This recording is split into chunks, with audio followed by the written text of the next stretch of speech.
Bismillahirrahmanirrahim. Assalamualaikum warahmatullahi wabarakatuh. Alhamdulillahi ala ihsani wa syukru lahu ala taufiqihi wa amtinani. Wa asyhadu an la ilaha illallah wahdahu la syarika lahu ta'ziman li sya'nih. Wa asyhadu anna Muhammadan abduhu wa rasuluhu da'ila ridwanih. Allahumma salli alaihi wa ala alihi wa ashabihi wa ikhwanih. Hadirin dan hadirat yang dirahmati oleh Allah Subhanahu wa taala, kita melanjutkan bahasan kita dari surat Al-Ahqaf dan kita masuk pada ayat ke-21 ya.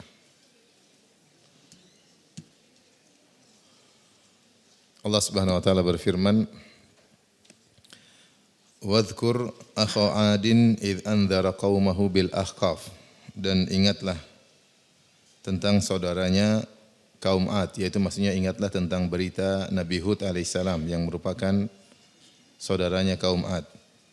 Idh anzara qaumahu bil ahqaf, ketika dia memberi peringatan kepada kaumnya di Al-Ahqaf. Al-Ahqaf itu nama tempat ya. Wa qad khalatin nudhuru min baini yadayhi wa min khalfihi. Dan sungguhnya telah berlalu an-nudhur, yaitu para pemberi peringatan sebelumnya, para rasul sebelumnya, min baini yadayhi wa min khalfihi, yang sebelumnya dan sesudahnya ya. Alla ta'budu illallah, yang mereka semua berkata alla ta'budu illallah, janganlah kalian menyembah kecuali Allah. Inni akhafu alaikum adzab yaumin azim, sungguhnya aku khawatir kalian akan ditimpa dengan hari yang dahsyat. Baik, ayat ini adalah hiburan atau hiburan tasliyah dari Allah kepada Nabi sallallahu alaihi wasallam ketika Nabi sallallahu alaihi wasallam dimusuhi oleh sukunya sendiri, suku Quraisy. Ya. Maka Allah mengatakan kepada Nabi, "Wadhkur," dan ingatlah, akha 'adin, saudara Ad, maksudnya Nabi Hud alaihissalam. Dan kita tahu Ad adalah suku Arab yang pertama, dan Nabi Hud adalah Nabi Arab yang pertama. Dan Nabi-Nabi Arab ada 4. Pertama adalah Hud, yang kedua adalah Saleh, yang diutus Nabi Hud diutus kepada kaum Ad. Nabi Saleh diutus kepada kaum Thamud. Kemudian Nabi Syuaib diutus kepada suku Madian. Dan yang terakhir Nabi Muhammad SAW yang berasal dari Quraisy. Adapun nabi-nabi selain 4 orang ini bukan bangsa Arab, bukan bangsa Arab. Dan bangsa Arab yang pertama adalah kaum Ad ya, kaum Ad. Maka Allah menyebutkan tentang suku Arab pertama yang pernah diutus nabi kepada mereka, itu Nabi Hud. Tapi penyebutan kaum Ad ada beberapa faedah. Yang pertama, dia adalah suku Arab yang pertama. Jadi sudah ada nabi Arab sebelum Nabi Muhammad sallallahu alaihi wasallam ya. Kemudian kaum Ad ya juga tidak jauh dari Mekah ya. Lokasinya tidak jauh dari Mekah, dia terletak antara Oman dan Hadramaut. Ada khilaf tentang di mana tempatnya, tapi pendapat yang lebih kuat antara Oman dan Hadramaut, itu dekat Yaman. Kemudian yang ketiga, kaum Ad secara kekuatan, secara fisik lebih besar, lebih kuat daripada kaum Quraisy. Ya, karena kaum Ad diberi kekuatan yang besar ya. Lebih daripada nenek moyang mereka kaum Nuh ya. Oleh karenanya disebut kaum Ad terkenal dengan kekuatan fisiknya, sampai kalau ada kaum Ad ingin membasmi atau menghancurkan suatu suku, maka dikirim 1 orang aja, dikirim ke kampung sebelah, 1 kampung dihabisin sama 1 orang dari kaum Ad ya. Ada perselisihan disebutkan dalam buku tafsir tentang berapa tinggi kaum Ad, namun yang benar tidak ada dalil yang spesifik menunjukkan tingginya kaum Ad, tetapi mereka adalah dikenal dengan kaum yang fisiknya kuat dan besar. Dari sisi kekayaan mereka juga lebih kaya, mereka bangun bangunan yang lebih megah, sehingga mereka lebih hebat dari kaum Quraisy. Mereka lebih hebat dari kaum Quraisy. Sehingga ini ada faedahnya ketika disebut kaum Ad, agar kaum Quraisy sadar bahwasanya ada kaum yang lebih hebat dari mereka, dan pernah diutus kepada kaum tersebut seorang nabi Arab, kemudian kaum tersebut membangkang, akhirnya dibinasakan oleh Allah Subhanahu wa taala. Jadi wadhkur akha Adin. Maka sebutkanlah atau ingatlah tentang saudara kaum Ad. Di sini akha Adin, saudara kaum Ad. Karena Nabi Hud alaihissalam berasal dari suku Ad. Ya, dan Allah menetapkan persaudaraan antara Nabi Hud dengan kaum Ad, yaitu persaudaraan secara suku, secara nasab. Adapun secara iman tentunya bukan persaudaraan sama mukmin, tetapi persaudaraan secara kabilah. Ya. Faedahnya apa? Ya, karena orang-orang Quraisy atau orang-orang Arab secara umum mereka merasa kok ada nabi diutus dari jenis kami sendiri. Harusnya utusan Allah itu berupa malaikat. Harusnya utusan Allah berupa malaikat. Maka Allah ingin bantah mereka. Allah mengatakan sebelum diutusnya Nabi Muhammad SAW kepada kalian yang berasal dari jenis kalian sendiri, telah diutus sebelumnya seorang nabi yang berasal dari sukunya. Seperti di antaranya Nabi Hud kepada kaum Ad, dan Nabi Hud adalah akha Adin, yaitu akhu Adin, yaitu saudara dari kaum Ad, maksudnya dari suku Ad. Sebagaimana Nabi Saleh dari suku Samud dan seterusnya. Sehingga diutusnya Nabi dari suku kalian sendiri adalah suatu kenikmatan, ya. Suatu kenikmatan yang harusnya kalian berbangga punya Nabi diutus dari suku bangsa kalian. Justru kalau Nabi tersebut diutus dari kalangan malaikat, tidak bisa kalian contoh, tidak bisa kalian ikuti, ya, dan seterusnya.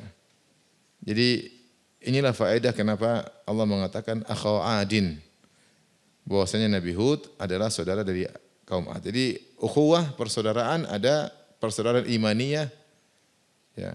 Kita sesama kaum mukminin disebut al-ukhuwah al-islamiyah. Tapi kita sama non-muslim, kalau satu suku bangsa kita bilang persaudaraan sebangsa. Persaudaraan sebangsa, bukan persaudaraan seiman. Ya. Tentunya persaudaraan seiman lebih kuat dari persaudaraan suku dan sebangsa. Taib. Maka Allah katakan ingatlah tentang saudaranya kaum Ad, ya, yaitu Nabi Hud. Idh andhara qaumahu, ketika Nabi Hud memberi peringatan kepada kaumnya bil ahqaf. Al ahqaf jamak dari hiqfun. Hiqfun artinya adalah jibal ramliyah. Maksudnya gunung-gunung yang terbuat dari atau disebut bukit-bukit yang tersusun dari ramal. Ramal itu pasir. Jadi bukan bukit-bukit batu, bukan gunung-gunung batu seperti kalau kita ke Mekah dan Madinah gunungnya dari batu. Gunung Uhud itu gunung apa? Batu. Ya. Kalau kita Indonesia gunung apa? Pasir kebanyakannya. Tapi kalau di Mekah, Madinah gunungnya gunung batu.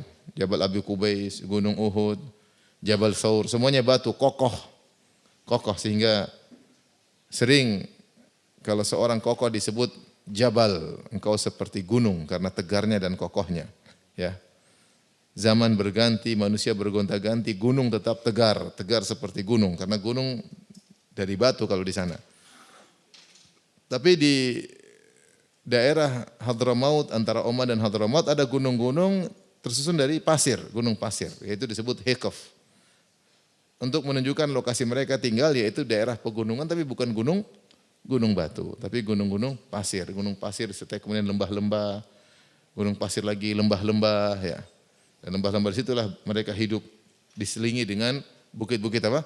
Pasir, ya. Ada daerah seperti itu ada, ya, seperti kalau kita ke Arab Saudi, kita pergi ke misalnya ke arah daerah Zulfi 600 kilo dari Madinah, maka kita akan melewati gunung pasir.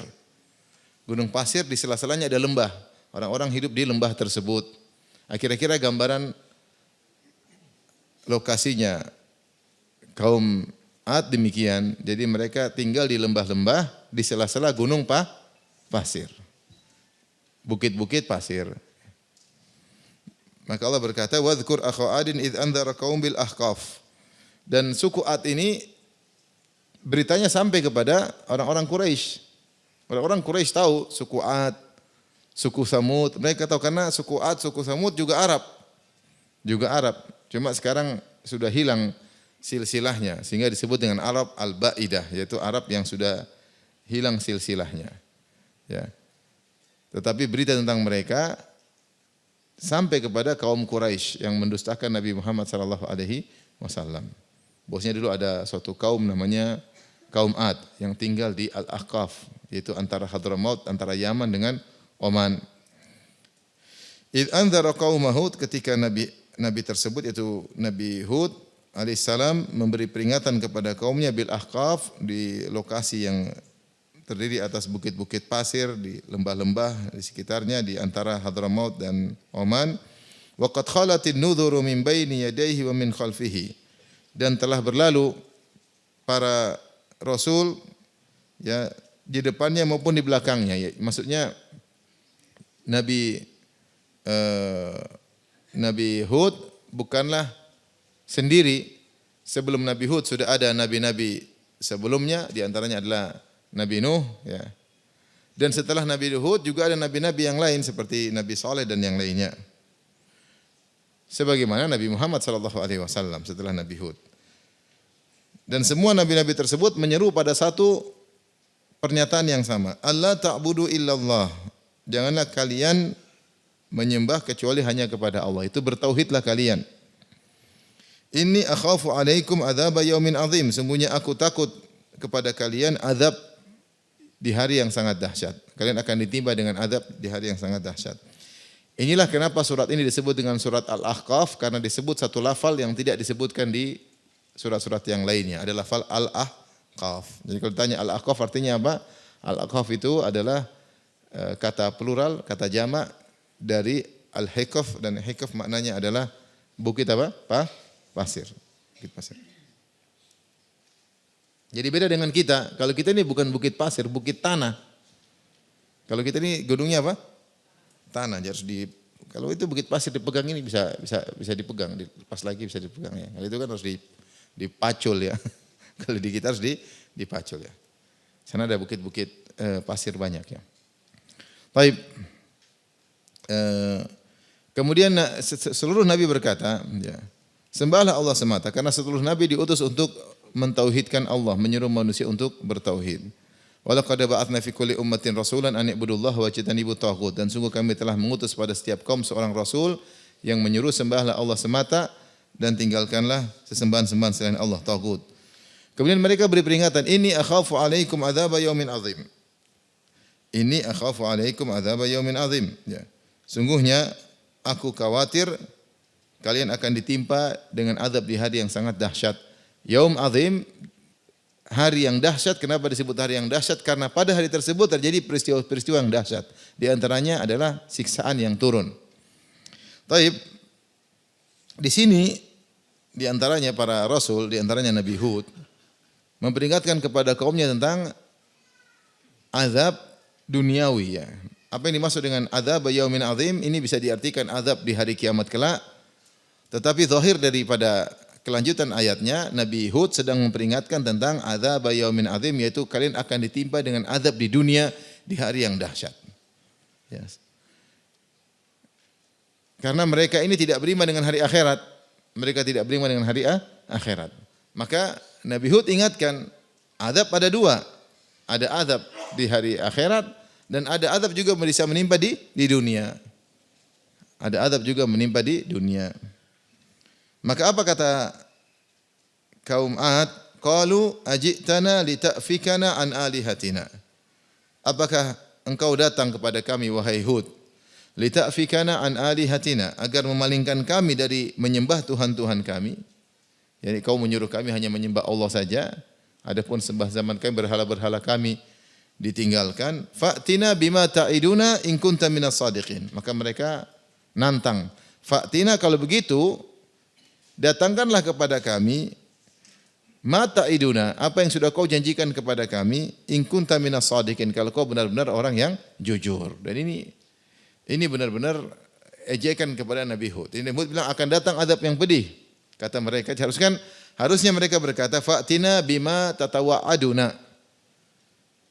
Datangkanlah kepada kami ancamanmu. Harusnya begitu. Datangkanlah kepada kami ancamanmu. Tapi mereka tidak menggunakan kata ancamanmu. Kata mereka bima ta'iduna, datangkanlah kepada janjimu. Padahal wa'dun itu biasanya digunakan untuk janji baik. Kalau janji buruk namanya wa'id, ancaman. Tetapi mereka di sini ngejek Nabi Hud, mereka bilang mana janji baikmu kepada kami. Jadi mereka ngejek Nabi Hud. Fa'tina bima ta'iduna in kunta minas shadiqin. Kau benar-benar jujur, mana janji baikmu kepada kami? Itu mana azab yang kau ancam-ancamin hari dahsyat, mana? Kalau kau benar-benar jujur, artinya kau ini pembohong. Kau ini pembohong, wahai Hud. Omong kosong aja. Mana janji baikmu? Jadi mereka ngajak Nabi Hud dari sisi ancaman dibilang apa? Janji. Yang kedua dibilang kamu bohong. Segera.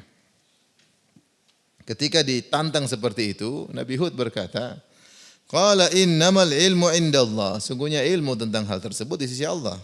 Turun azab enggak azab bukan di luar kemampuanku. Yang tahu hanyalah Allah.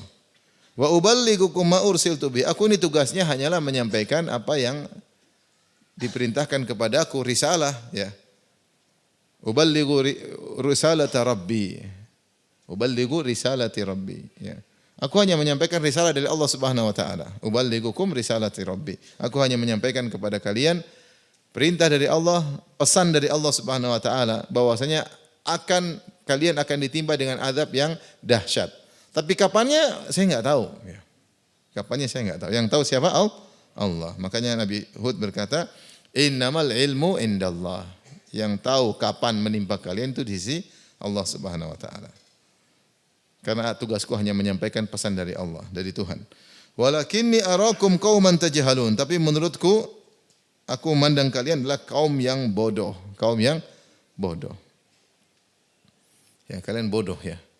Sampai di sini sebagian ulama mengatakan Nabi Hud tidak berkata arakum tajhalun. Aku melihat kalian bodoh, tapi di sini ada tambahan qauman tajhalun. Aku melihat kalian kaum yang bodoh, yaitu seakan-akan kebodohan merupakan salah satu istilahnya penyusun dari tubuh kalian itu ada kebodohan di situ. Di sini instrumen tubuh kalian itu terdiri atas kebodohan. Artinya kebodohan tersebut benar-benar menjalar dalam tubuh kalian. Makanya Nabi Hud berkata, walakinni arakum qauman, suatu kaum yang bodoh, yaitu kaum tersebut, kebodohan tersebut telah menjalar dalam tubuh kalian. Kalian benar-benar bodoh. Kalian benar-benar bodoh. Sampai saking bodohnya kalian nantang mana azab tersebut. Ya. Harusnya kalian tuh sadar, bertobat. Ini malah nantang, mana azab? Ayo segera mana? Kau hanya bohong aja wahai Hud. Kalau kau jujur harusnya datang azab kepada kami. Ya. Ini kan konyol namanya. Akhirnya datanglah azab tersebut. Allah berfirman, "Falamma ra'ahu 'aridan mustaqbila awdiyatihim." Qalu hadza 'aridun mumtiruna. Ini di antara kebodohan mereka ya. Tatkala mereka melihat ada awan, aridan itu maksudnya dia melebar. Dari ujung cakrawala datang awan hitam. Mustaqbila awdiyatihim, menuju kepada lembah-lembah mereka. Saya katakan mereka tinggal di lembah-lembah di antara gunung-gunung. Nah, ada yang mengatakan ketika itu mereka sedang mengalami musim kemarau. Tiba-tiba dari kejauhan secara melintang ada awan besar berwarna hitam dari cakrawala menuju ke lembah-lembah mereka. Mustaqbila awdiyatihim, itu awan tersebut disebut aridan karena dia melintang. Kemudian mustaqbila itu menuju ke lembah-lembah mereka. Menunjukkan mereka daerah mereka luas, makanya Allah menyebutkan audiyah, lembah-lembah, mereka tinggal lembah-lembah. Audiyah jamak dari wadin, lembah. Saking bodohnya mereka, qalu hadza aridun mumtiruna. Mereka mengatakan ini awan akan menimpakan hujan kepada kita. Kita lagi musim apa? Kemarau. Bahlul atau tidak? Bahlul ya. Makanya benar kata Nabi Hud. Kauman tajhalun, kaum yang benar-benar kegoblokan telah meresap dalam tubuh kalian. Ini azab mau datang, bilang apa? Hujan. Sebentar lagi nikmat mau datang. Karena kita sudah musim kemarau datang. Allah berkata, bal huwa mastajaltum bihi. Justru inilah yang kalian minta segera didatangkan itu. Maksudnya apa? Azab. Kalian kan yang nantang Nabi Hud. Mana Hud? Ente jujur, datangkan azab. Mana janjimu? Bal huwa mastajaltum bihi. Ada yang mengatakan perkataan ini, justru inilah yang kalian minta disegerakan. Yang ini awan ini yang datang, ini justru yang kalian minta segerakan. Itu azab yang kalian minta disegerakan datang. Ada yang mengatakan ini perkataan Allah membantah persangkaan mereka. Ada yang mengatakan di antara mereka ada yang sadar. Lah, Goblok, goblok. Ini bukan hujan, ini azab yang kita minta-minta gitu. Jadi antara mereka ada yang sadar. Goblok kalian ini lihat. Jadi mereka ternyata benar awan tersebut mulai ngangkat hewan-hewan mereka, onta ke bawah ke atas, pohon-pohon tercabut. Loh, ini gimana hujan? Ini azab. Bahlul. Ternyata menuju mereka. Akhirnya mereka ketakutan ketika sudah terlihat dari jauh. Ternyata awan tersebut hitam karena ngangkat barang-barang. Banyak benda-benda diangkat, hewan-hewan terangkat, pohon-pohon terangkat. Maka mereka mulai kabur. Mereka mulai kabur. Rihun fiha adzabun alim. Angin di dalamnya terhadap azab yang pedih. Maka disebutkan mereka masuk dalam rumah mereka, mereka kunci pintu. Ada yang masuk di sumur mereka. Sumur supaya tidak terkena apa? Angin. Ya. Ada yang mengatakan masuk di gua-gua mereka agar tidak terkena angin. Jadi mereka berpencar, bersembunyi di lorong-lorong, di gua-gua, di sumur-sumur dalam rumah supaya tidak kena anginnya dahsyat.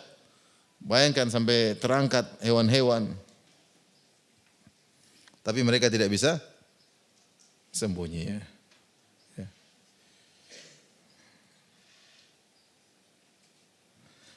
Dalam surat yang lain Allah berfirman, kadzabat 'ad fa kaifa kana 'adzabi wa nudhur idna arsalna 'alaihim rihan sarsaran fi yaumin nahsim mustamir tanzi'un nasa ka'annahum a'jazu nakhlin munqair. Sungguhnya kaum 'ad telah mendustakan para rasul. Inna arsalna 'alaihim rihan sarsaran, kami kirimkan kepada mereka angin yang dingin tapi menimbulkan bunyi yang luar biasa. Fi yaumin nahsin mustamir, di hari mereka sial mereka karena mereka bermaksiat di hari tersebut. Kata Allah tanzi'un nas, angin ini mencabut manusia. Jadi angin tersebut meskipun sembunyi dalam gua dia masuk. Dia masuk dia cabut. Nah, satu. Kalau angin biasa kan enggak. Gitu depan pintu gua, pintu tutup dia akan lewat gitu aja. Dan dia juga tidak masuk ke dalam sumur. Ini anginnya masuk dalam sumur. Nah, ketangkap lu. Jadi dia tanzi'un mencabut manusia. Subhanallah. Masuk dalam rumah pintunya digobrak cabut. Nah, angin tersebut seperti tangan yang mencabut-cabut manusia. Allah mengatakan tanzi'un nasa, mencabut-cabut manusia. Subhanallah. Kalau Allah punya mau enggak ada yang bisa lawan. Kata Allah tudammiru kulla syai'in bi amri rabbiha.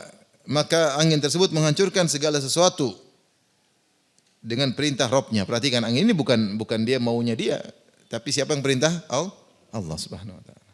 Bi amri rabbiha. Dalam ayat yang lain, ma tadharu min syai'in atat alaihi illa ja'alatu karramim. Tidak ada satu pun yang dilewati angin tersebut kecuali dihancurin. Kecuali hancur ya.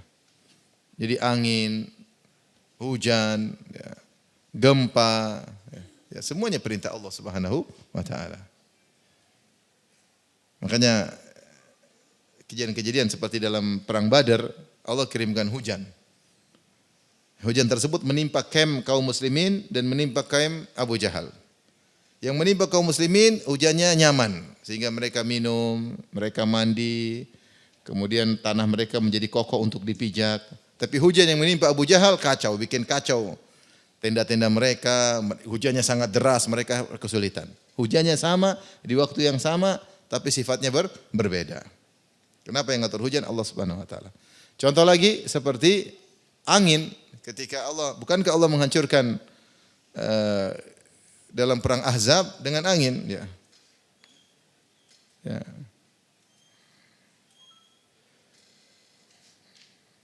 Farsalna alaihim rihan wa junudan lam tarauha. Kata Allah kami kirim kepada mereka angin dan junudan lam tarauha, yaitu malaikat-malaikat. Angin datang ke daerah Khandaq. Kena kaum muslimin tapi spoi-spoi. Tapi kena kaum Abu Sufyan ketika itu masih kafir, maka hancur. Maka tenda-tenda mereka jatuh, tungku-tungku mereka jatuh, api mereka semua mati. Sehingga mereka ketakutan, akhirnya mereka pulang. Anginnya sama di waktu yang sama tapi berbeda. Bahkan kita lihat misalnya ada gempa menimpa suatu kaum. Ada gempa rumah kejadiannya rumah 3. Kanan, kiri, tengah. Yang kiri hancur, yang kanan hancur, yang tengah aman. Gempanya ngelewat. Yang tengah aman. Bisa. Karena yang ngatur siapa? Allah Subhanahu wa taala. Dan ini terjadi, kenyataan terjadi. Yang terjadi. Maka angin ini datang dengan perintah Allah. Makanya Allah mengatakan tudammiru kulla syai'in bi amri rabbiha. Maka angin tersebut menghancurkan segala sesuatu dengan perintah Allah, ya. Yang dilewati hancur. Ya, mau sembunyi di gua dicabut, sembunyi di sumur dicabut.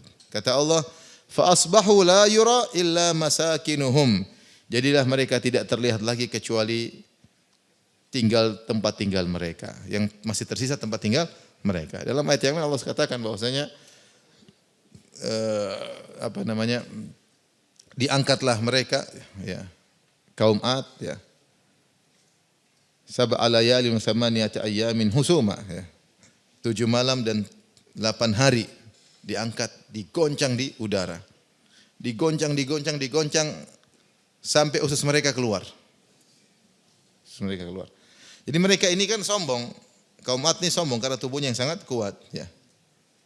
Wa amma adun fastakbaru fil ardi bighairil haqqi wa qalu man asyaddu minna quwwah. Adapun kaum Ad, mereka sombong di atas muka bumi tanpa hak untuk sombong. Mereka berkata, siapa yang lebih kuat dari kami? Kami ini suku terkuat. Awalam yarau anna Allah alladhi khalaqahum wa asyaddu minhum quwwah. Tidakkah mereka melihat bahwa tidak mereka tahu Allah lebih kuat dari mereka karena Allah yang menciptakan mereka. Mereka sombong dengan tubuh mereka, Allah tidak basmi mereka dengan besi hantam mereka atau kayu hantam mereka. Cukup Allah kirim angin, udara. Udara, subhanallah, tapi udara itu luar biasa. Sehingga tubuh mereka yang kuat, yang kokoh, yang keras terombang-ambing di udara selama 7 layalin wa thamaniyata ayyam. 7 malam 8 siang. Akhirnya mereka ka'annahum a'jazu nakhlin munqa'ir. Setelah usus mereka terbongkar, kemudian kepala mereka copot, jatuh seperti pohon korma yang tertancap. Jatuh di pasir-pasir seperti batang-batang pohon korma yang tertancap yang sudah bolong dalamnya. Jadi itu siksaan mereka di dunia sebelum di akhirat. Karena mereka yang meminta agar segera disiksa. Bahkan Allah mengatakan fa asbahu la yura, jadilah mereka tidak terlihat lagi, hancur lebur. Illa masakinuhum, yang tersisa hanya tempat-tempat tinggal mereka. Kadzalika najzil qaumal mujrimin, dan demikianlah kami membalas para pelaku dosa, ya.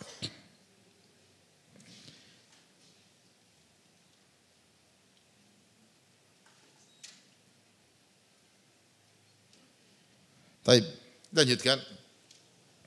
Allah berfirman setelah itu. Jadi ini untuk apa? Peringatan. Allah suruh Nabi Muhammad SAW bacakan ayat-ayat ini di depan Abu Jahal dan teman-temannya. Kalian jangan sombong, ya. Kalian jangan angkuh.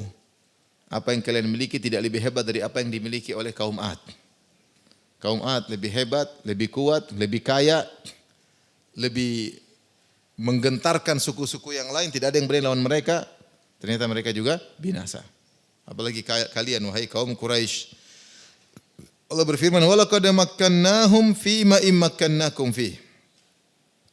Dan sungguh kami telah meneguhkan kedudukan mereka, yaitu kaum Ad, fi ma immakkannakum fi, pada perkara-perkara yang kami tidak berikan kepada kalian. Maksudnya begini. Jadi kalau secara bahasa, walaqad makkannahum, sungguhnya kami telah memberikan kedudukan. Makkannahum itu diambil dari kata makkana, diambil dari makan. Asalnya makan artinya tempat, al-makan artinya tempat, yaitu kami memberikan mereka posisi suatu tempat. Yaitu kami telah mengkokohkan mereka, maksudnya kaum Ad diberikan tempat yang luas, diberikan tubuh yang kuat, diberikan kekuatan yang luar biasa, ya. Suku yang paling top di zaman tersebut, tidak ada yang berani melawan mereka, ya, gampangannya jagoan paling hebat di zaman itu. Fima, ma di sini mausulah, fil ladzi, in adalah in nafiyah. In nafiyah, ya. Kalau biasanya menggunakan ma nafiyah. Ini bahasa Arab, ya. Walaqad makkannahum fima ma makkannahum. Harusnya demikian. Tapi akan datang huruf ma berturut-turut. Ma satunya ma al-mausulah, itu kata sambung, yang ma satunya adalah ma nafiyah, Itu huruf penafian. Maka ma yang kedua diganti oleh Allah dengan in. Ibu pasti tidak paham kan? Karena ini bahasa Arab. Ya. Tapi saya sampaikan aja ya, enggak apa-apa.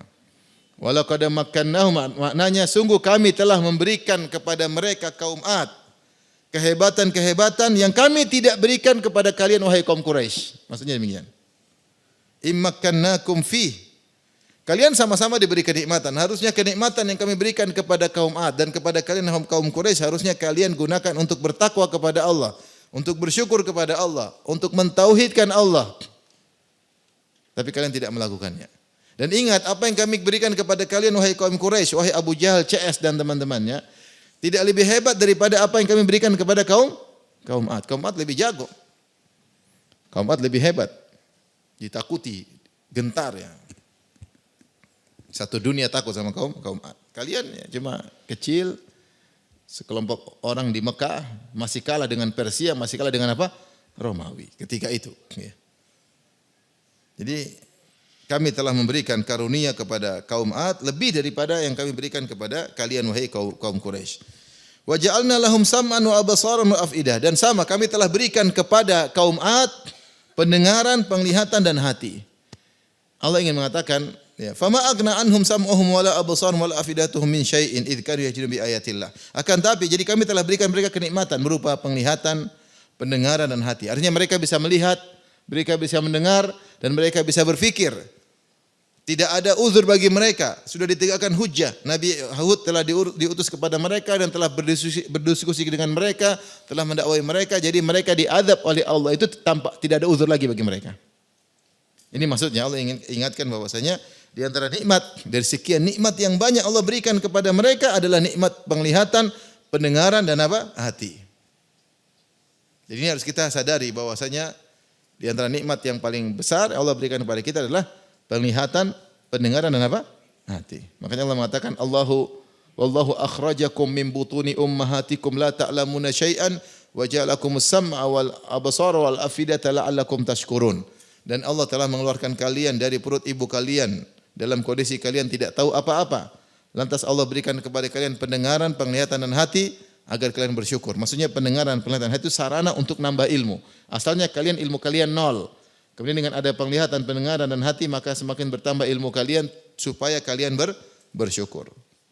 Jadi Allah mengatakan kami telah berikan banyak nikmat kepada kaum Ad. Di antara nikmat-nikmat tersebut nikmat mendengar, melihat dan hati. Tetapi ternyata nikmat tersebut yang seharusnya bisa membuat mereka untuk bersyukur kepada Allah tapi tidak bermanfaat karena mereka menentang. Yajhaduna bi ayatillah. Mereka menentang. Menentang juhud itu apa? Menentang sesuatu yang dia tahu sudah benar. Itu namanya jahdun. Menentang sesuatu, jadi menafikan sesuatu yang dia tahu kebenarannya. Atau membenarkan yang sesuatu yang dia tahu tidak benar. Jadi menentang di atas ilmu, bukan karena bodoh. Bukan karena bodoh, tapi karena apa? Di atas ilmu. Di atas ilmu. Nah orang seperti ini yang sudah tahu tentang kebenaran ataupun nekat untuk menolaknya, sudah tahu kebenaran nekat untuk menolaknya. Ini goblok namanya apa? Goblok. Seperti tadi kata Nabi Hud. Kenapa? Karena mereka menentang sesuatu yang mereka sudah tahu benar. Sehingga apa fungsinya pendengaran, penglihatan hati? Udah penglihatan sudah lihat ke Nabi Hud benar. Pendengar sudah tahu Nabi Hud benar. Hati mereka udah ngerti, tapi mereka karena ya mungkin karena sombong, karena tidak ingin keluar dari ada tradisi. Ya.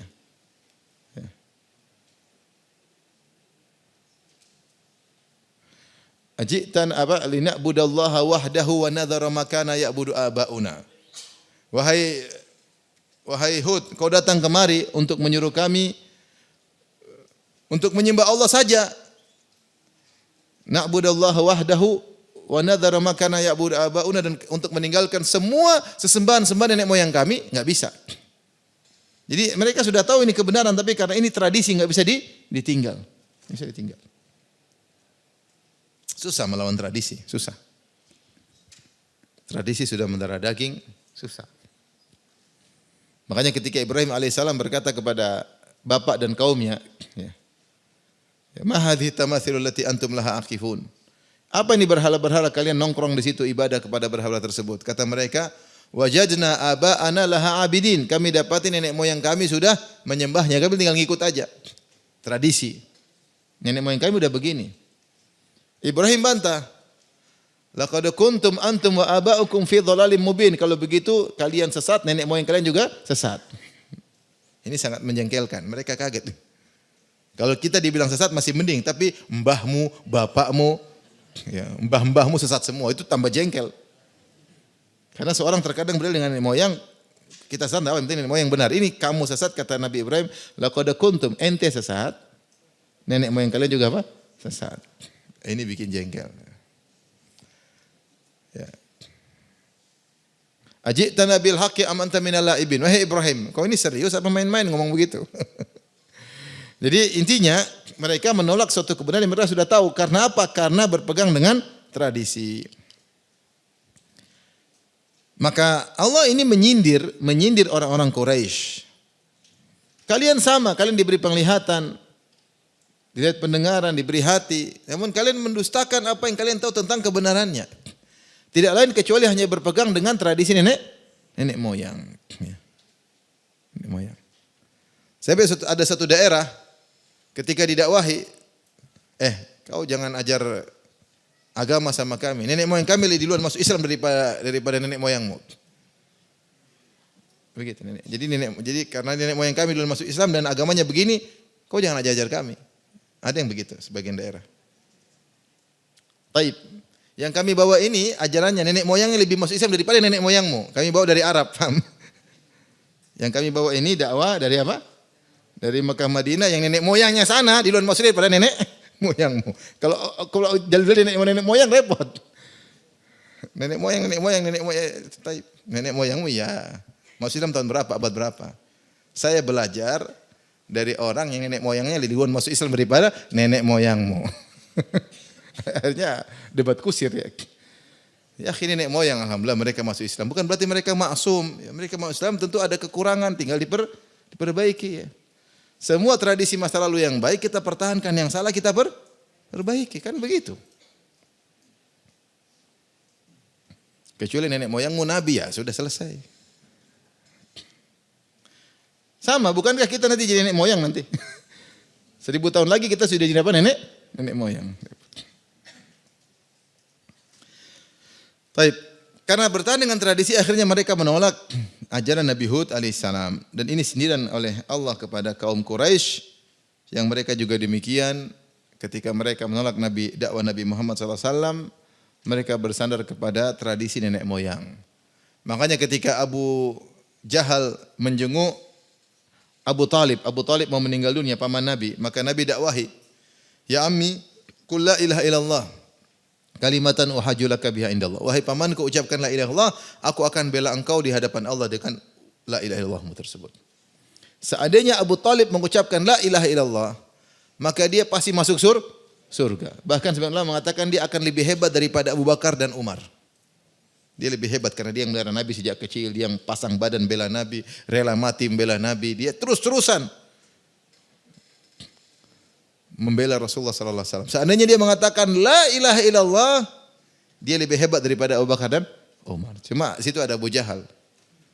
Abu Jahal bilang atarghabu an millati Abdul Muttalib. Abu Jahal enggak usah ngomong banyak, dia bilang wahai Abu Talib, kau benci dengan agama nenek moyangmu? Selesai. Di situ Abu Talib terprovokasi untuk membela agama nenek moyangnya, agama bapaknya Abdul Muttalib, kakek Nabi.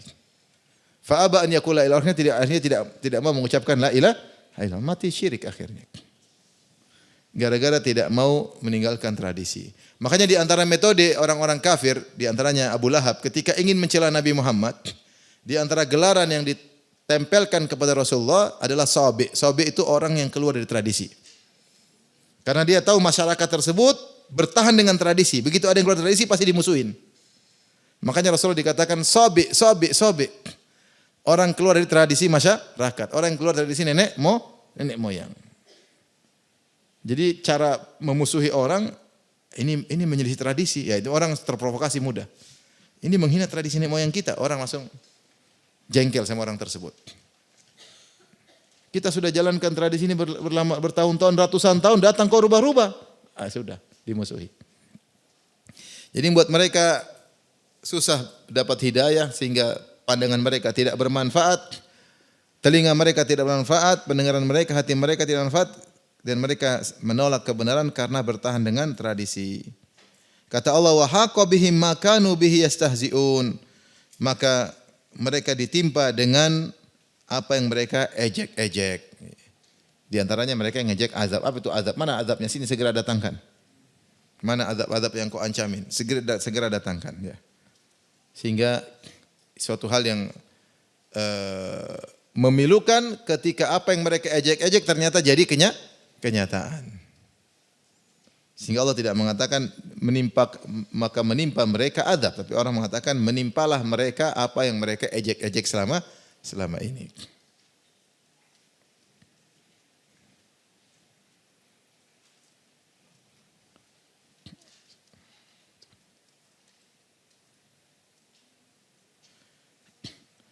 Makanya disebutkan dalam Al-Quran ketika orang-orang kafir dimasukkan dalam neraka, Allah mengatakan, afasihrun hadha, am antum la tubsirun. Ini sekarang neraka, ini sihir? Sihir kah? Ya bukan sihir, ini nyata. Dulu di dunia kalian sering mengatakan Rasulullah penyihir. Sekarang ketika mereka masuk neraka, kata Allah, afasihrun hadha. Ini sihir kah? Bukan sihir lagi, nyata, masuk. Tapi setelah itu Allah berfirman, walaqad ahlakna ma haulakum minal qura. Maka Allah tidak berbicara tentang kaum Ad saja, Allah umumkan. Bukankah sudah ada kaum-kaum lain yang binasa di sekitar kalian wahai kaum Quraisy? Walaqad ahlakna, dan sungguh kami telah binasakan negeri-negeri di sekitar kalian. Seperti apa? Kaum Ad Allah binasakan, kaum Samud Allah binasakan. Kaum Nabi Lut sampai menjadi danau, ada yang mengatakan laut mati, itulah lokasi kaum Samud. Dan kalian tahu, kalian lewat situ ya. Seperti Sabak dihancurkan Allah Subhanahu wa taala. Artinya negeri-negeri sekitar ya, kalian sekitar Mekah telah dihancurkan dan kalian tahu. Sungguhnya harusnya menjadi pelajaran bahwasanya azab itu bukan azab di akhirat saja, tapi ada azab di dunia juga yang juga bisa menimpa kalian. Wa sarrafnal ayati la'allahum yarji'un, dan kami mendatangkan tanda-tanda kebesaran kami agar mereka sadar. Yaitu tidaklah umat-umat itu dibinasakan oleh Allah kecuali setelah Allah datangkan peringatan-peringatan berulang-ulang. Sarrafna itu maknanya, ada yang mengatakan sarrafna maksudnya sesuatu yang diulang-ulang. Sarrafnal ayat maksudnya kami datangkan berbagai macam nawa'na, yaitu kami variasikan tanda-tanda kebesaran kami. Ada begini, ada begini, ada begini, ada begini. Namun tetap ngeyel baru dibinasakan. Seperti Nabi Musa ketika datang kepada Fir'aun, tis'a ayatin. Kata Allah, kami berikan kepada Nabi Musa 9 mukjizat, 9 tanda-tanda. Ya banyak. Tongkat Nabi Musa keluar ini, kemudian berbagai macam. Ada 9 ayat, 9 tanda kepada Fir'aun, namun tetap mereka ngeyel. Demikian juga terhadap kaum Samud, terhadap kaum Ad, terhadap kaum Nuh. Ya maka Allah sudah berikan berbagai macam ayat agar mereka sadar, namun mereka juga tidak sadar. Setelah itu Allah berfirman, "Falaula nasarahumul ladzina ittakhadhu min dunillahi qurbanan alihah." Lantas kenapa sesembahan-sembahan yang mereka sembah selain Allah, kurbanan untuk mendekatkan diri mereka kepada Allah, tidak menolong mereka? Bal dallu anhum, bahkan ketika mereka disiksa, datang azab, sembahan-sembahan mereka tidak hadir bersama mereka. Wa dzalika ifkuhum wa ma kanu yaftarun. Dan itu adalah kedustaan mereka dan apa yang mereka ada-adakan. Maksudnya kata Allah Subhanahu wa taala, mereka-mereka itu kaum Nuh, kaum Hud, kaum Saleh, mereka menyembah-nyembah berhala. Tapi buat apa? Untuk mendekatkan diri mereka kepada Allah. Makanya Allah mengatakan di sini, "Falaula nasarahumul ladzina ittakhadhu min dunillahi qurbatan aliha." Ya. Mereka menyembah kepada selain Allah kurbanan alihah. Kurban maksudnya yataqarrabun. Ya seperti firman Allah Subhanahu wa taala, orang-orang Quraisy berkata, "Ma na'buduhum illa liyuqarribuna ila Allahi zulfa." Kami tidak menyembah berhala-berhala ini kecuali untuk mendekatkan kami kepada Allah. Makanya kaum Hud berkata, "Lina'budallaha wahdahu wa nadhara ma kana ya'budu abauna." Wahai Hud, kau datang untuk menyuruh kami sembah Allah semata. Yang lain enggak boleh. Jadi mereka enggak mau. Karena menurut mereka sembah selain Allah ini akan mendekatkan mereka kepada Allah. Mereka menyembah Lata, Uzza, Manat, mereka menyembah malaikat untuk mendekatkan mereka kepada siapa? Allah, karena menurut mereka kalau menyembah Allah langsung mungkin tidak didengar, harus lewat perantara. Namun kata Allah Subhanahu wa taala, kenapa sembahan-sembahan mereka yang mereka sembah untuk mendekatkan diri mereka kepada Allah tidak menolong mereka ketika mereka diazab? Kemana sembahan-sembahan tersebut? Bal dhallu anhum, justru ketika mereka sedang disiksa, sembahan-sembahan tersebut ternyata tidak hadir. Ya, karena tidak bisa menolong apa-apa.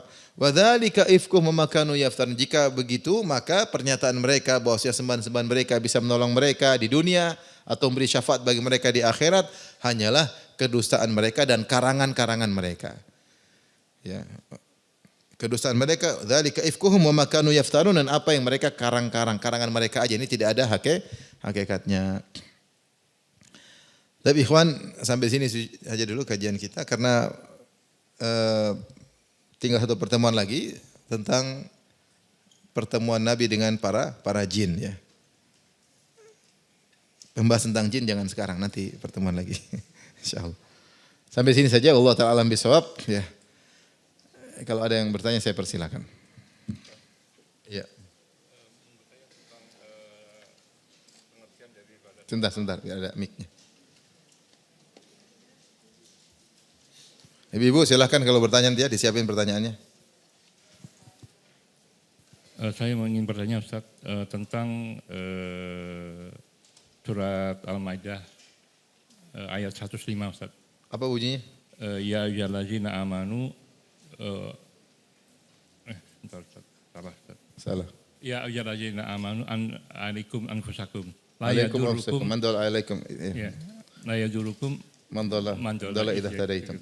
Yang saya ingin tanyakan Ustaz, di situ kan ada telah mendapat petunjuk Ustaz. Yeah. Nah itu apakah kita boleh mengklaim kita mendapat petunjuk gitu Ustaz? Iya, kita dapat petunjuk, masuk Islam dapat petunjuk. Kita masuk Islam kita dapat petunjuk enggak? Dapat petunjuk alhamdulillah. Kena dapat petunjuk sunnah iya. Meninggalkan maksiat petunjuk. Petunjuk boleh, kita dapat petunjuk alhamdulillah. Kita dapat hidayah. Jadi ayat itu, ya ayyuhalladzina amanu alaikum anfusakum la yadhurrukum man dhalla idza tadaitum. Wahai orang beriman, hendaknya kalian urusin diri kalian dan jangan sibuk dengan kesesatan orang lain karena kesesatan orang lain tidak akan memberi mudarat kepada kalian. Ayat ini maksudnya setelah kalian menegakkan amar ma'ruf nahi mungkar dan mereka akhirnya cuek tidak peduli, ya sudah. Ya sudah, mereka tetap bermaksiat maka tidak ada urusan bagi kita. Yang jadi masalah kalau kita tidak awal tidak beramar ma'ruf nahi mungkar, maka dikhawatirkan azab akan menimpa kita secara keseluruhan. Tapi di sini Allah mengatakan idza tadaitum, jika kalian mendapat apa? Hidayah. Dan kita memang dapat hidayah. Tentu hidayah bertingkat-tingkat. Dapat hidayah Islam, hidayah sunnah. Tapi kita masih terus minta hidayah karena masih banyak hidayah yang belum kita dapatin. Ya. Tapi secara umum kita semua sudah dapat apa? Hidayah. Ustaz, sekarang tuh tanggal berapa sih? 9 atau 8 Hijriah. Kalau saya ini tidak puasa, saya harus puasa hari Selasa atau Rabu. Syukran Ustaz. Nggak tahu sekarang tanggal berapa. Kemarin saya ngobrol sama orang Saudi, katanya tanggal 10 Zulhijjah versi mereka, 10 Muharram versi mereka adalah hari Selasa besok. Besok ya. Makanya kalau versi Saudi sekarang tanggal 9 Muharram.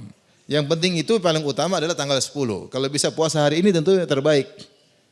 Tapi yang paling utama adalah tanggal 10-nya. Dan kemungkinan bisa jadi Saudi beda dengan Indonesia, iya enggak? Oleh karenanya supaya pasti dapat tanggal 10, puasa Selasa dan Rabu. Kalau bisa mau pasti dapat yang puasa hari ini alhamdulillah. Ya, tapi yang paling penting adalah besok versi Saudi dan ada kemungkinan lusa versi apa? Indonesia. Maka sudah bisa dipastikan tanggal 10 puasa aja tanggal Selasa dan apa? Rabu. Karena kita tidak mendengar ada ru'yah hilal di bulan Muharram. Karena tidak ada lebarannya. Kalau lebarannya ada ru'yah hilal. Ru'yah hilal paling cuma lebaran haji sama lebaran Idul Fitri. Jadi saran saya puasa saja Selasa dan apa? Rabu.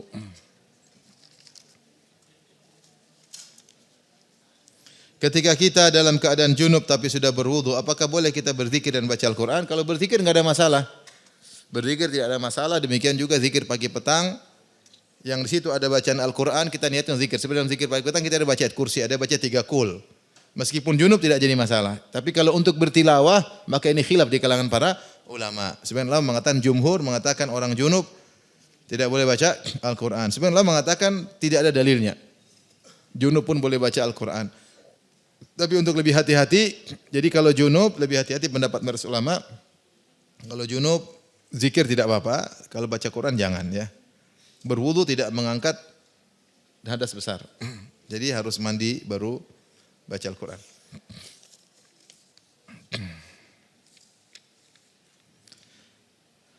Jika sholat witir hanya 1 rakaat, surat pendeknya apa yang harus dibaca? Terserah ya, kulhu boleh, kulhulat bisa.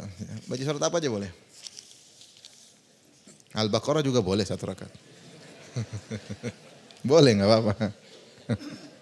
Utsman bin Affan khatam Quran 1 rakaat. Utsman bin Affan khatam Quran 1 rakaat. Ini juga diriwayatkan dari Abu Hanifah rahimahullah, baca Al-Quran, khatam Quran 1 rakaat. Jadi terserah, Qul huwallahu boleh, Al-Baqarah juga boleh. Pak Ustadz izin melenceng dari tema. Saya anak adopsi. Bapak adopsi sudah wafat dan mama adopsi anak masih hidup. Apakah jika anak beramal soleh, mereka berdua itu transfer pahala dan untuk kedua orang tua kandung anak, apakah mereka juga transfer pahala jika anak beramal soleh? Tapi ortu kandung tidak merawat dan merawat yang adopsi anak Ustaz. Meskipun orang tua kandung tidak merawat, kalau masih tahu orang tua kandungnya, tetap doain. Yang kalaupun tidak tahu juga tetap mendoakan kedua apa? Orang tua. Karena kita berbakti kepada orang tua itu perintah Allah Subhanahu wa taala. Urusan mereka zalim sama kita, enggak ngurusin kita. Allah suruh kita berbakti kepada orang tua. Adapun bapak adopsi, ibu adopsi, insya Allah dapat pahala karena mereka yang membesarkan. Gampangannya kita ngurusin kucing aja bisa dapat pahala, apalagi ngurusin manusia. Ya gampangannya sederhana gitu. Fi kulli kabidin ratbin ajr, setiap memberi ngurusin makhluk yang memiliki hati yang basah, maksudnya makhluk hidup ya, maka dapat pahala. Kalau hewan saja dapat pahala apalagi manusia.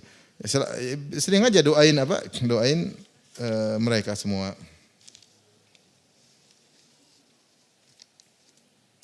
Ustaz, saya mau bertanyakan mengenai nafkah suami ke istri. Kebetulan saya dan suami kami berdua ada usaha catering kecil-kecilan. Dan dari penghasilan dari catering ini untuk memenuhi kebutuhan rumah tangga kami. Apa adanya dengan adanya penghasilan ini berarti suami sudah memenuhi nafkahnya? Apa pengertian nafkah yang sebenarnya? Maksudnya nafkah itu suami kerja, istri nongkrong di rumah. Hanya ngerjain tugas di rumah. Yang tanggung jawab untuk makan dan minum istri anak-anak siapa? Suami. Ya. Suami. Kalau istri bantu suami, ya berarti istrinya baik ya. Kalau dia bilang suamiku, ini yang punya saya mau tabung. Yang punyamu buat saya makan. Ya boleh-boleh saja. Ya. Karena yang wajib menafkahi siapa? Suami. Tetapi kalau suami mengatakan, dengan kita bekerja bersama, waktumu untuk mengurusku berkurang. Maka sebagian penghasilanmu kasih saya juga. Ini dibahas oleh para ulama. Misalnya begini, ada seorang suami nikah sama seorang wanita. Sebelum nikah tidak ada persyaratan. Pokoknya nikah dan tugas istri melayani apa? Suami. Setelah pernikahan 5 tahun, istrinya bilang, "Mas, saya mau kerja, Mas." Nah, kalau bekerja kan kau pulang capek, tidak maksimal ngurus saya. Tapi boleh. Tetapi 30% buat saya hasilnya. Ini boleh secara syariat? Boleh. Boleh, tetapi ngapain gitu-gitu maksud saya. Kalau syariat boleh. Kenapa? Karena dia telah mengurangi waktu untuk ngurus suami. Pulang capek lah. Capek tidak bisa minta 30% sesuai dengan kesepakatan. Jadi maksud saya seperti ini, udahlah barang-barang aja ya. Maksudnya kalau mau lagi sedekah bilang, "Mas, ini uang saya pakai sebagiannya untuk orang tua saya, kan saya juga kerja." Begitu aja. Maksudnya tidak usah, karena hidup rumah tangga itu tidak saling memahami, saling maafkan, bukan hitung-hitung berapa persen, itu kalau di kantor ya. Ini kan bukan di kantor, dalam rumah. Jadi kita saling memahami istri, sebagian hartanya buat suami, harta suami juga buat apa? Istri dan seperti itu. Jadi saling memahami aja lah ya.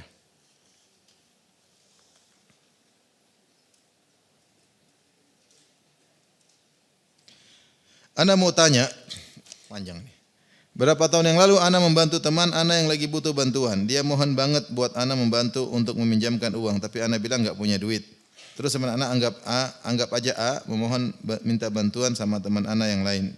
Si A ini akhirnya minta bantuan kepada teman yang lain. Akhirnya Ana usahain minta pertolongan dengan teman Ana yang lainnya, anggap aja B. Tapi salahnya Ana pas itu minjam ke teman B, tidak bilang buat si A. Pertanyaan si Ustadz, jadi dia si C ini rupanya. Si C ngomong ke si B, pinjam uang. Apakah itu menjadi utang Ana sama si B atau utang teman Ana si A? Ya kamu yang pinjam ya kamu yang utang lah.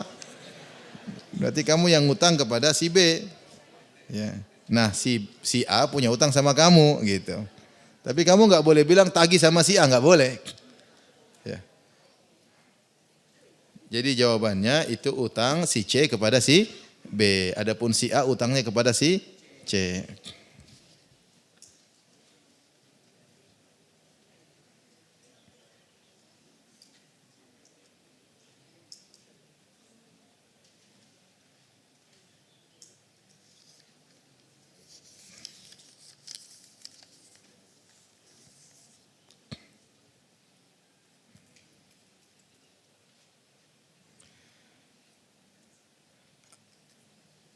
Bagaimana cara terbaik menegur ayah saya yang kecanduan pornografi? Ayah saya seorang sangat keras kepala, padahal ayah saya sudah sering ditegur Allah. Terakhir kemarin sebelum berangkat umroh, beliau malamnya nonton.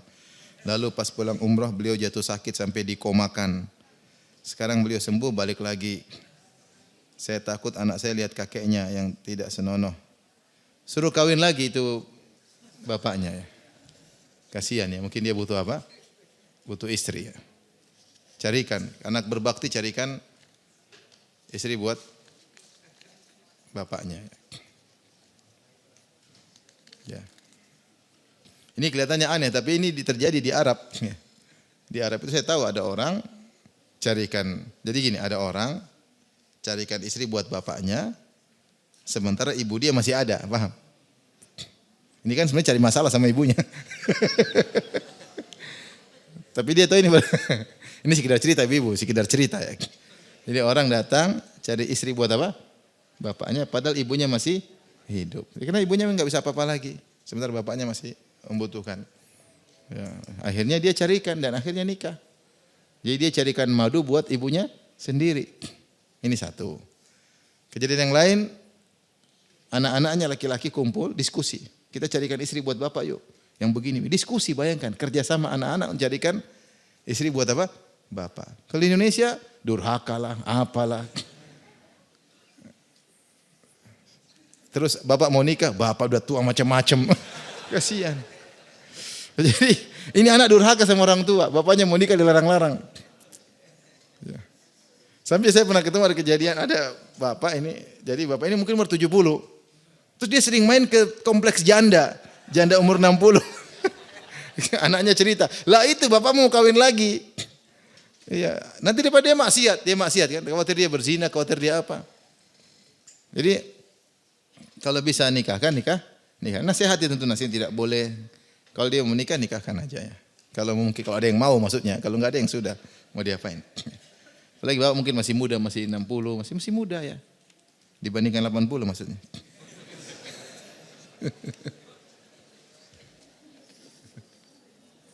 Ini kejadian saya waktu haji, saya habis ceramah di masjid di Mekah, terus ada orang datang. Dia takut, saya bicara tentang zina itu begini, zina itu dirajam. Dia ketakutan, bapak ini umur 73 kalau nggak salah. Ustadz, saya ini gimana Ustadz? Kenapa? Apakah saya berzina? Jadi rupanya dia sering onani ya, karena istrinya sudah nggak bisa melayani. Ini mohon maaf saya tidak bisa. Istri bapak umur berapa? 60 sekian, bapak 73. Gimana Ustaz saya gini. Gini aja, istri bapak aja yang melakukannya. Emang boleh? Boleh. Oh ya sudah selesai, gitu aja. Maksud saya, dia umur sekian itu masih apa? Berhasrat. Ya mungkin aja jadi bapak ini mungkin dia namanya mungkin dia tidak ada kerjaan nonton begitu-begitu, mungkin melampiaskan hasratnya. Kalau dinasihati, kasih solusi, ada carikan istri lebih bagus. Ustaz, teman saya sedih karena suaminya menikah lagi tanpa izin. Jelas sedih nih. Yang saya tanyakan, boleh enggak suami itu nikah tanpa izin? Waduh, ini berat ini pertanyaan.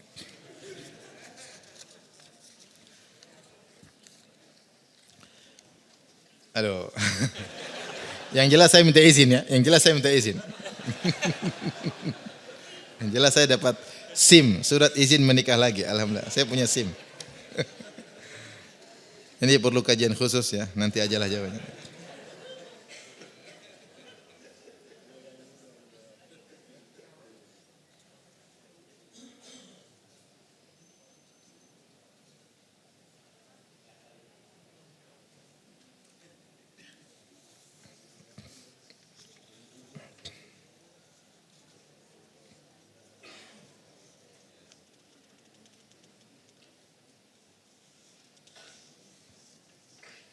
Ini pertanyaan, moga Ustadz bisa tetap istiqomah mengajarkan kami tauhid dan akidah yang hak sebagaimana yang diperjuangkan oleh Ustadz Yazid hafizahullah taala rahimahullah.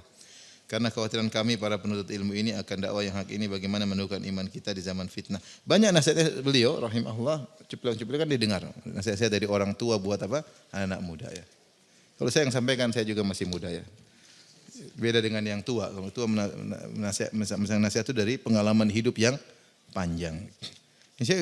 Nasihat beliau sangat mendalam dan masuk ke hati karena disampaikan oleh orang yang sudah berpanjang hidupnya, pengalaman dakwah dengan berbagai macam ujian ya. Nasihat-nasihat beliau alhamdulillah masih ada, bisa dinonton, bisa dilihat.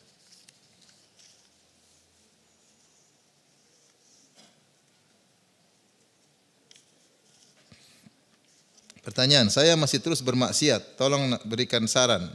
Saya ingin lepas dari maksiat ini. Yang kedua, istri saya masih tidak nurut dengan saya. Apa yang harus saya lakukan? Jawabannya, tinggalkan maksiat agar istri nurut.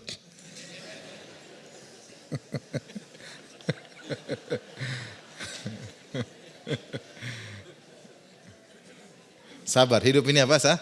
Sabar. Sabar meninggalkan maksiat, sabar mendengar omelan istri. Pahala berlanjut insyaallah taala. Sabar ya. Antum alhamdulillah cuma diuji dengan istri yang ngomel. Ada orang diuji dengan lain. Diuji dengan uang tidak ada, diuji dengan sakit, diuji dengan macam banyak hal. Diuji dengan terjebak dengan riba, terjebak dengan hasil yang haram.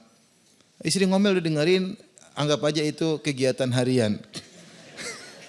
1 hari 1 jam dengar, sudah selesai. Sehari 3 kali, 5 menit, selesai. Banyak bapak ketawa, berarti bukan cuma antum aja. Itu. Sampai saya ketemu sama orang Saudi, dia cerita. Saya kira di Indonesia ini yang berkuasa ibu-ibu. Mungkin benar juga saya bilang. Kalau di sana kan laki-laki yang ini. Kalau di sini kebanyakan ibu-ibu yang berkuasa. Yang berkuasa. Tapi kata dia sekarang mulai bergeser di Saudi. Jadi anaknya menikah, terus dia cerita sama saya, dia bilang, nak kamu nanti bulan madu di Indonesia lebih bagus, murah, lebih bagus. Tapi istri anaknya bilang enggak, kita ke Malaysia. Kenapa? Di Malaysia lebih keren. Akhirnya anak dia kalah dengan istrinya, kata dia sekarang mulai bergeser. Mulai istri yang menguasai. Hukum asal di Saudi enggak, perempuan nurut sama laki-laki. Kita di Indonesia hukum asalnya suaminya manggut-manggut sama istri. Iya tidak Bapak-bapak? Iya semua. Jadi ibu jangan zalim sama suami. Ustaz, apakah tidak termasuk dari tawakal apabila tidak memasukkan anak ke pondok namun suami hanya ojek online karena ada pernah dengar rezeki ada saja nantinya bila niat kita baik, apalagi untuk sekolah anak khususnya sekolah agama. Jadinya anak saya masuk SMP negeri karena biaya pesantren sunnah biaya tinggi. Kita hanya fattaqullah masata'atum, bertakwa apa? semampunya. Kalau ternyata tidak mampu masukkan sekolah sunnah karena berbagai macam alasan menjadi mahal ya. Cari dulu sekolah-sekolah sunnah, ada yang murah juga, cuma jarang memang. Tapi ada ya. Seperti di Jogja itu saya maksudnya ada pondok, dan saya juga pembina di situ, sebulan 800.000 ya. Sudah full tapi di sekolah pondok Yaumi ya. Tapi itu setahu saya mungkin yang paling murah, yang lain mungkin 1.500.000, tapi itu jarang. Tapi itu jarang. Jadi kalau enggak ada mau diapain lagi ya. Bertakwalah semampunya. Dan benar akhirnya kita secara artinya kalau ada pengusaha-pengusaha kumpul kemudian bikin sekolah murah, itu yang kita harapkan. Kemudian ada yang buat misalnya investasi karena kalau kita secara real kita pingin sekolah murah, nanti guru-gurunya enggak berkualitas. Anak aja sekolah sekarang kita enggak usah pondokan, kita kasih makan anak di rumah aja kan mahal. Ya enggak, kebutuhan anak di rumah aja mahal. Dia sebulan bisa berapa dia makan doang lah, belum kebutuhan dia. Apalagi taruh di pondok. Pondok itu butuh ini, butuh terkadang butuh guru, butuh ini, butuh macam-macam. Gurunya juga butuh makan ya. Kalau gurunya suruh kerja terus ngajar, malah enggak kerja malah enggak ngajar ya. Akhirnya memang agak sulit. Artinya ada pondok yang agak mahal dan macam-macam. Ada juga saya tahu ada pondok mahal tapi dia subsidi silang. Ternyata hasilnya buat untuk sekolah-sekolah gratis. Saya tahu ada pondok, dia agak mahal tapi dia membiayai 1.000-2.000 orang gratis. Saya tahu, saya nggak perlu sebut, cuma dia biayai 2.000 orang gratis. Yang daftar situ yang punya uang nggak apa-apa. Ya.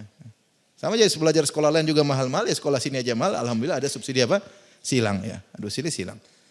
Tapi memang pinginnya kita ada pondok yang murah tapi berkualitas karena ada yang mendanai. Yaitu dibuat investasi buat sekolah itu, tapi qadarullah belum ada sampai sekarang ya. Pondok yang murah kita mau naikkan kualitas, gurunya harus berkualitas, ini agak repot. Nggak mungkin kita suruh gurunya zuhud melulu. Dia juga butuh untuk anaknya, untuk dia juga butuh, akhirnya repot. Jadi maksud saya kalau tidak mampu yang mau diapain? Ya, sekolah yang mampu yang penting anaknya dididik. Mungkin sekolah SMP negeri tapi disuruh ikut pengajian, di rumah dinasihati, hati-hati di sini mungkin kalau dalam pergaulan hati-hati, mau apa lagi? Itu yang bisa kita lakukan daripada dia tidak sekolah. Atau dimasukkan sekolah sunnah namun tidak bisa bayar juga repot. Ya, nanti dikeluarkanlah apalah, kasihan. Apabila waktu sholat salah, harusnya sujud sahwi tapi lupa. Tapi qadarullah lupa langsung salam. Apa yang dilakukan? Boleh sujud sahwi setelah salam. Salam baru lupa, baru ingat sujud sahwi, salam lagi. Jadi sujud sahwi bisa 2 kali, bisa sebelum salam, bisa sesudah salam. Kalau sudah salam, assalamualaikum, sujud lagi 2 kali, salam lagi. Terakhir nih. Apakah sholat tobat itu menghapus semua dosa kita atau sebagian? Sholat tobat tergantung sholat tobat yang mana, tobat dari dosa yang mana ya. Dan sholat tobat hukumnya sunnah. Tidak wajib seorang bertobat harus sholat tobat, tapi dianjurkan dia sholat tobat. Yang wajib bagi bertobat itu dia meninggalkan maksiat tersebut, dia menyesali dan bertekad tidak mengulangi. Maka itu diterima tobatnya. Kalau dia tambah dengan salat taubat lebih baik lagi ya. Demikian subhanakallah bihamdik asyhadu an la ilaha illa anta astaghfiruka wa atubu ilaik. Assalamualaikum warahmatullahi wabarakatuh.